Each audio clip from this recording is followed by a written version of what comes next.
لحظة سقوط لاعبة ملاهي بالإسكندرية وإصابة 6 أشخاص إصابات خطيرة. وثق مقطع فيديو منتشر حالة من الهرع إصابة المتواجدين في مول شهير بمحافظة الإسكندرية بعد سقوط إحدى ألعاب الملاهي وإصابة 6 أشخاص بينهم أطفال. حدثت الواقعة المروعة داخل منطقة الملاهي بمركز تسوق شهير في منطقة سموحة بمحافظة الإسكندرية، والتي نجم عنها إصابة 6 أشخاص بينهم أطفال، وتم نقلهم على الفور إلى أحد المستشفيات لتلقي العلاج اللازم.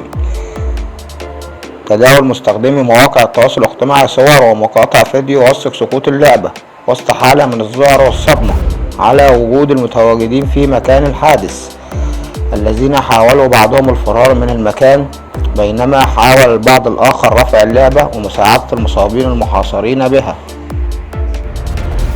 وبعد ذلك توجه فريق من البحث الجنائي على الفور إلى مكان الحادث لمعاينة موقع منطقة الألعاب، كما تمت مخاطبة الأمن الصناعي من قبل إدارة التراخيص بحي شرق التبين من مراعاة وسائل الأمان.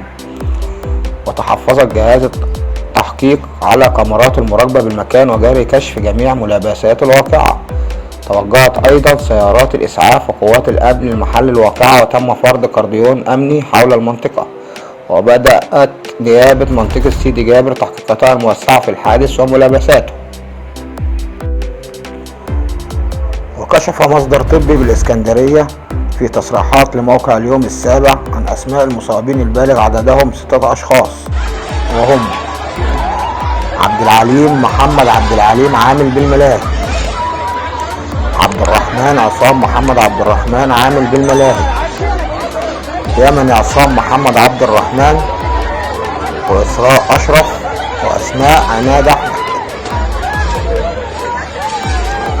ولمزيد من الفيديوهات والأحداث العاجلة اشترك في قناتي على اليوتيوب. شكرا لكم.